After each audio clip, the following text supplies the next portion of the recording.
WBBM, Chicago. World News Today, brought to you by the Admiral Corporation, makers of Admiral Radio, America's smart set. By shortwave broadcast, direct from important overseas stations, as well as leading news centers of our own country, CBS correspondents are waiting to bring you a complete report from the world's political and battlefronts. But first, here's Doug Edwards. The Allied Fifth Army in Italy has taken 2 German hilltop strongholds dominating a fortified village near Cassino, while Eighth Army troops are fighting fiercely in the streets of Ortona. On the Russian front, Soviet forces have taken the initiative on every sector of the long line, except southwest of Zhulavin in White Russia. The Yugoslav partisans have cut the important Zagreb to Belgrade railway at several points, and in the Pacific, American heavy and medium bombers have made 4 more attacks on the Jap base at Cape Gloucester, New Britain Island. Now, Admiral Radio takes you direct to Algiers. Winston Burdett reporting.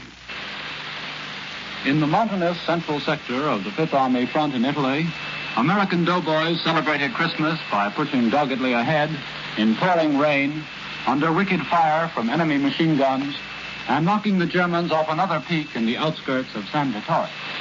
It was a bitter fight for a key objective. The hill the Americans captured is 1,400 feet high at the western end of the Samukro chain. It directly dominates the village, which is the enemy's next stronghold on the road to Cassino, 7 miles further up the valley. That is the only gain reported for Christmas Day along the entire front in Italy. Elsewhere, the Germans have fought us to a standstill. The approaches to San Vittore, which the Americans are now preparing to tackle, are stiff with mines and pillboxes, machine gun posts, and mortar batteries. This will be another grim job for the infantry. It promises to be the Battle of San Pietro all over again. The greatest immediate threat to the Germans' winter line is in the east on the Adriatic coast. To answer that threat, they have concentrated 3 divisions against the Canadians in and around Ortona. In the furious battle for that port town, the anchor of Marshal Kesselring's left flank, where the Germans are still holding out, both sides are relying heavily on armor. The Canadians have blasted all but a handful of Germans out of Ortona after 5 days of the deadliest tank and infantry fighting of the Italian campaign. But that handful are still clinging to the northwest section of the town. The Germans have blown up all of Ortona's landing keys, just to make sure that the port will be of no immediate use to us once we get it. Here at headquarters, the main topic of speculation this weekend has been the new Allied command appointments for the invasion of Europe. Those appointments are in themselves a significant comment on the way the war has developed in the Mediterranean theater. General Eisenhower will leave his command here to head the massive Allied offensive now in the making against Germany. Lieutenant General Karl Spaatz, until now commanding the Northwest African Air Force, will also leave this theater to head the entire American strategic bombing of Germany. General Montgomery will become Commander-in-Chief of British invasion armies in the United Kingdom. Of the top men in the Mediterranean theater, General Sir Harold Alexander is presently slated to remain as commander of the Allied armies in Italy. So the questions which people are asking here are, what next in the Mediterranean? Will further Allied offensives be launched from the south? Will Italy be the springboard for something else? Or will Italy serve mainly as an air base to swell our bombing offensive against Germany? This is Winston Burdett at Allied Force Headquarters in North Africa, returning you now to CBS in New York. More news in just a moment, but first here is Warren Sweeney with a word from Admiral Radio. Next Friday will mark the 3rd time our country has paused at midnight to look forward to a new year as a nation at war. 2 years ago, we were a stunned nation, shocked at the treachery of a cowardly attack.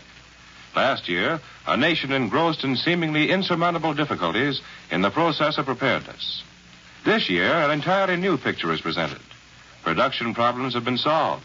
War industries, like the 2 great Admiral plants, are turning out the materials of warfare in ever-increasing amounts. Our armed forces, steeled in the fire of experience, are sending our enemies reeling back in the prologue of mightier blows to come. All these things we will see as we welcome the new year this week. A welcome, while it may lack the carefree gaiety of pre-war years, will be marked with the satisfaction of a job well begun, a hope of a not-too-distant victory. The Admiral Corporation and every Admiral worker join in the silent resolve that the work so well begun shall continue until our enemies are blasted into complete defeat. But to you on the home front, Admiral has this assurance. Though completely engaged in war production now, Admiral, in peacetime, the world's largest manufacturer of radio phonograph combinations with automatic record changers, is today planning the conversion to civilian duties, to the building of the new Admiral, America's smart set. Now, here once again is Doug Edwards. For Homefront News, Admiral Radio takes you to CBS Washington. Don Pryor reporting. It looks like a toss-up today as to whether the railroad strike controversy will be settled or whether the government will take over the carriers. Right now, the argument is hanging on dead center. 2 of the operating brotherhoods have called off their strike and are willing to submit to President Roosevelt's arbitration. The others, 3, have refused and are still threatening to strike at 6 a.m. Thursday. Leaders of the 15 non-operating unions are expected to meet at the White House tomorrow with management representatives, but nobody really counts on an agreement. The president will return from Hyde Park tomorrow, and if the strike threat still exists by Wednesday, the government probably will be operating the railroads Thursday morning. As for the steel strike, there's still no new information about it here, but plenty of worry. 40,000 men are already off the job, and the number is expected to jump to 350,000 in the next day or so. The unions blame the War Labor Board, which refused to guarantee that any agreement would be retroactive. Union leaders claim that no strike call has been issued, but so far the strike is following pretty much the same pattern as the coal strikes, which won increases for the miners. I return you to Admiral Radio in New York. There's been no word from Moscow in recent hours on the latest developments on the Russian battlefronts, but Berlin says the Red Army has extended its gains in the Zhytomyr area of the Kiev Bulge. The Russians are said to be using superior forces in this drive, which the Germans say has already penetrated some of their positions. Moscow thus far has said nothing about the fighting in the Kiev Bulge. The Russians continue to stress the gains they're making in White Russia, gains which resulted in the recapture of another 200 populated places and put Soviet forces within 15 miles of the enemy stronghold at Vitebsk. The Russians have also cut the important Vitebsk-Polotsk supply highway. And now for a summary of recent developments in the South Pacific, here is Columbia's military analyst, Major George Fielding Elliott. The continuing Allied air attacks on the Japanese air base at Cape Gloucester are certainly suggestive of a possible landing in that area. The Japanese appear to be unable to operate their air power from this base due to these continuous attacks. The objective of our last range appears indeed to have been shifted to the surrounding villages where Japanese troops may have taken refuge. The Japanese and German radios are reported as hinting that a landing has already taken place. However this may be, it's clear that in the strategical sense, the same pattern is being followed in New Britain that has already been successful on Bougainville, where the establishment of an American air base at Empress Augusta Bay has been followed by the neutralization of the Japanese air facilities at all other points on Bougainville Island. The landing at Empress Augusta Bay was made under cover of long-range and carrier-based aircraft. Once made, it established a base from which all types of land-based aircraft could be brought to bear against other Japanese installations on the island. That was Columbia's military analyst, Major George Fielding Elliott. Here in our New York studio today is Russell Hill, correspondent for the New York Herald Tribune, who has just returned from the Mediterranean Theater of Operations, where he's been covering the war for the last 3 years. Mr. Hill, a lot of us here at home are interested in knowing something about the Allied generals who are conducting our offensives. You've spent some time at the headquarters of General Montgomery, the British commander of the 8th Army, who has just been chosen to play a leading role under our own General Eisenhower in the Second Front invasion. We'd like to know what kind of a general and what kind of a man Montgomery really is. There is a very revealing remark about General Montgomery, which is attributed to Mr. Winston Churchill. The story goes that the Prime Minister, when asked his opinion about the 8th Army commander, considered for a moment and then replied, "Montgomery, in defeat, unthinkable. In victory, insufferable." Certainly it is true that Monty is not conspicuous for the courteous and modest manners that make General Alexander, for instance, such a pleasant person to know. Montgomery thinks he's good and doesn't mind saying so. When he thinks somebody else isn't good, he also says so. And this frankness has made him a good number of enemies. Yet his very faults have helped make Monty a successful general. He is ruthless enough to cut red tape, to get rid of inefficient subordinates, to get the supplies he needs. In a recent attack in Italy, his army suffered very heavy casualties, particularly in junior officers. Headquarters was slow in complying with his request for reinforcements. Impatiently, he wired, "If I don't get the officers I have asked for within 48 hours, I will stop the battle." He got his officers. What do you think of Montgomery as a strategist? My impression of Montgomery is that he is not a military genius or a miracle man, but that he will always be a successful general. He does not carry out daring and brilliant operations which might entail some risk, but he is careful and methodical and leaves as little as possible to chance. He knows how to inspire his men with confidence and enthusiasm, and he has had plenty of experience in handling the various weapons of modern war, in coordinating all arms of the service, and in cooperating smoothly and closely with the air forces. When General Montgomery leads his new army into action in Western Europe, we can be sure that he will not let us down. He will lay his plans carefully and will not undertake anything that does not have a good chance of success. He has never yet suffered a major setback, and there is every reason to hope that he is not going to. It is important to be able to count on that. Thanks, Russell Hill of the New York Herald Tribune, for that picture of a great general. London newspapers this morning are practically unanimous in acclaiming the appointment of General Eisenhower to lead the invasion of Germany. The Express praises the general for welding the fighting men of our two races into one whole, happy, and formidable instrument of battle. The Dispatch says Eisenhower won very high praise everywhere for the brilliant way he handled the First Command, fusing joint British and American land, sea, and air forces. The Observer says Eisenhower has a grand knack of finding talents and mixing them. And the Times adds he has the gift of getting the best out of subordinates because he's big enough to leave them do the job he has given them in their own way. London newspapers are also speculating on the possible formation in Britain of a new tactical air force to act directly with the invading armies. The appointment of General Spots to command American strategic bombing forces is seen as an indication that there is to be no let-up in the full-scale deep penetrations of enemy-held lands. And the Sunday News says it is to be presumed that what might be described as an Allied Air Expeditionary Force will contain every type of plane needed to support the opening and maintenance of a second front. Reports from London this morning say that the premier of the Polish government in exile is on his way to Washington to meet with President Roosevelt. And these reports, which are said to come from reliable sources, say the president may be asked to mediate the entire Russian-Polish problem. The two governments, you know, broke relations in April after the Kremlin charged that the Polish government has asked for an investigation of Nazi reports that the Russians had executed 10,000 Poles near Smolensk. The Polish premier is said to have left London after he heard Foreign Minister Eden's accounts of the Tehran conference, together with Russia's conditions for restoring diplomatic relations. Only last Friday, President Roosevelt predicted that as a result of the Tehran conference, no insoluble differences would arise between Britain, the United States, and the Soviet Union. And now for news from South America, Admiral Radio takes you to CBS Rio de Janeiro. John Adams reporting.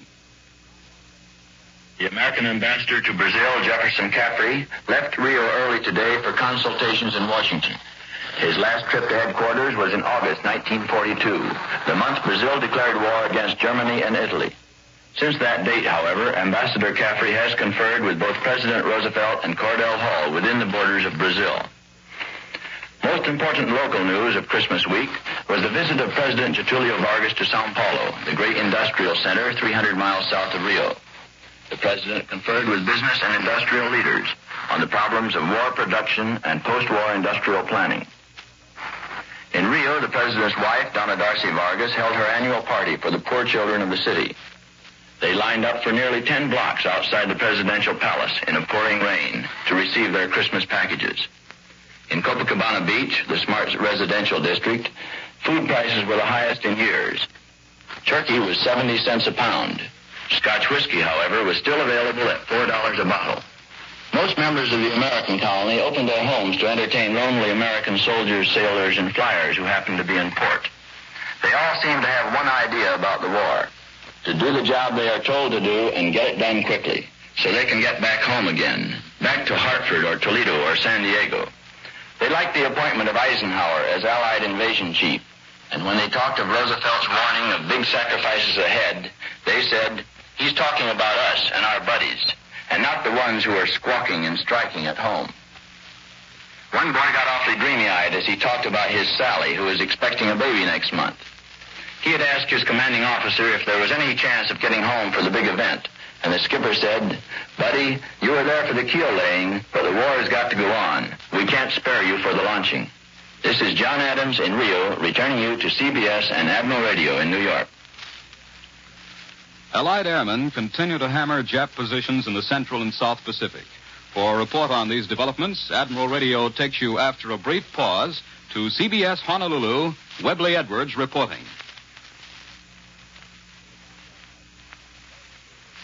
The Marshall Islands, most immediate obstacle in the path of the Pacific Fleet's road to Tokyo, are the most bombed bits of land in the world today.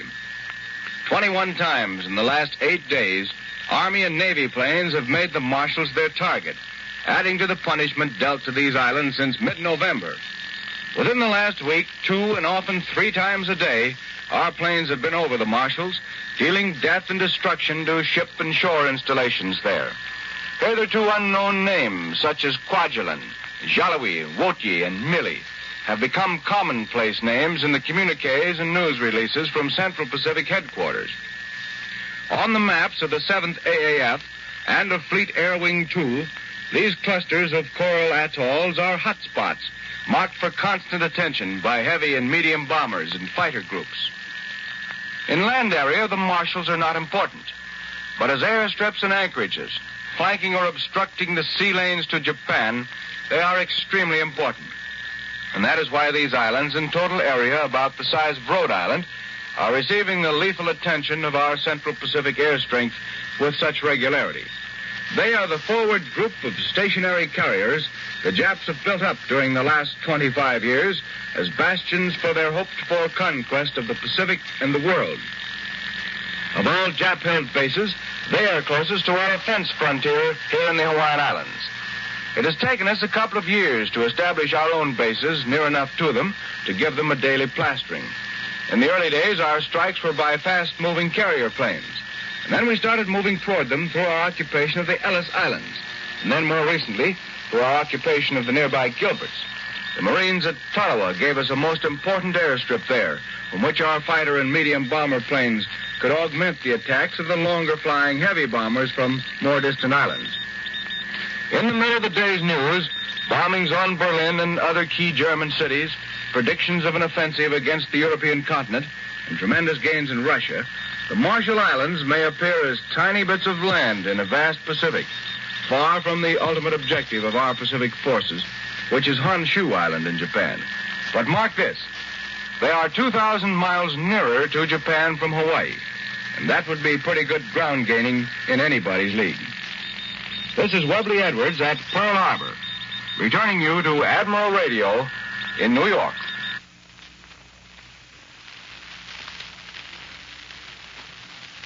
Marshal Tito, the leader of the Yugoslav partisans, today reports that his troops have cut the important Zagreb to Belgrade railway in Croatia at several points. And in central Bosnia, heavy fighting is said to be continuing with additional huge losses inflicted on the enemy. The partisan communique also tells of new fighting against General Mihailovic's Chechnits in several parts of Serbia.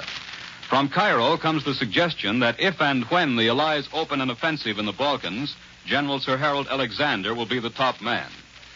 Back in this country is the Coast Guard combat artist who has been a witness to all 3 of our invasions in the Mediterranean area.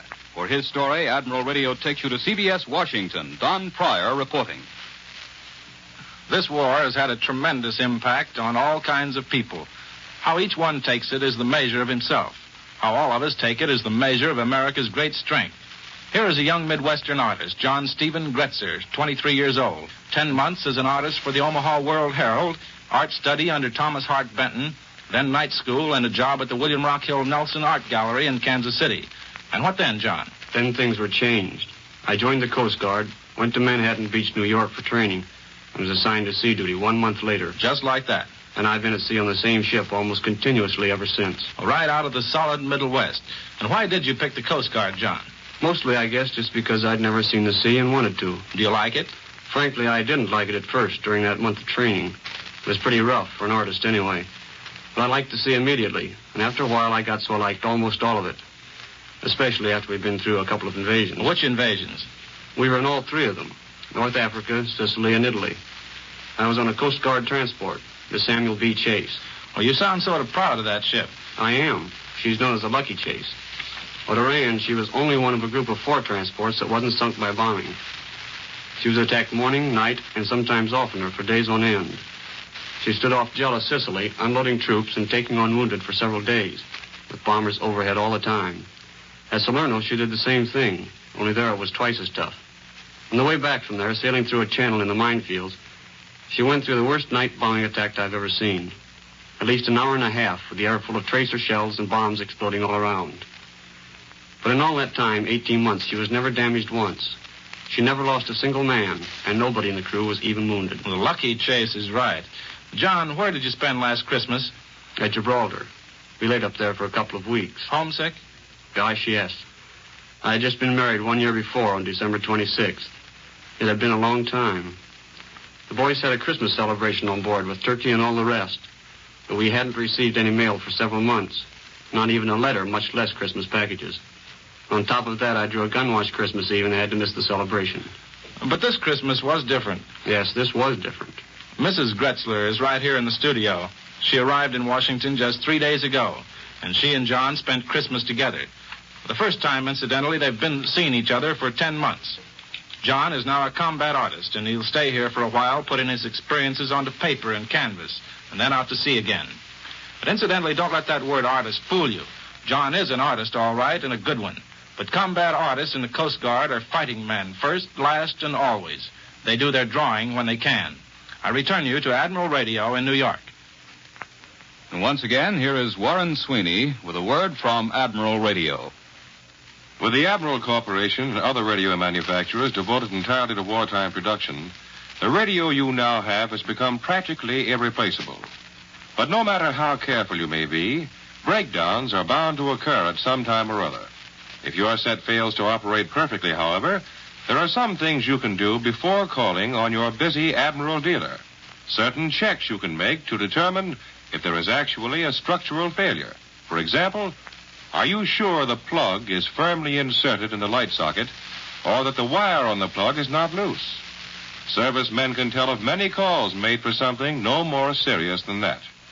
As a wartime service to you in helping to keep your set in operation and to help save the time of your busy Admiral dealer, Admiral has prepared a home checkup chart giving some 20 suggestions of things you can do before calling your serviceman. To obtain one of these charts, just ask for it at your Admiral dealers or address a letter or card to this station. The simple directions you will find on this chart may be the means of keeping your set in operation and may save you the expense of a service call. Ask your Admiral dealer for a home checkup chart or send your name and address now to the station to which you are listening. Careless talk can cost lives. Words can sink ships, lose weapons, mean the failure of military ventures. Remember these rules in even the most carefully guarded conversation. If you hear it from someone else, don't pass it on. If you see it yourself, tell no one. Don't talk unless you read it in the newspapers or hear it on the air. These are things our enemies would like to know about our men, planes, ships, and supplies. Where, how, when, how many, what kind. Let's make them find out the hard way on the battlefields of the world. The appearance of Navy personnel on this program does not constitute an endorsement of our product for the Navy Department. World News Today is brought to you each Sunday at this hour by the Admiral Corporation, makers of Admiral Radio, America's smart set. Be sure to listen again next Sunday when Admiral brings you World News Today by shortwave direct from leading news centers of the world. This is the Columbia Broadcasting System. The WBBM Air Theater, Wrigley Building, Chicago 11.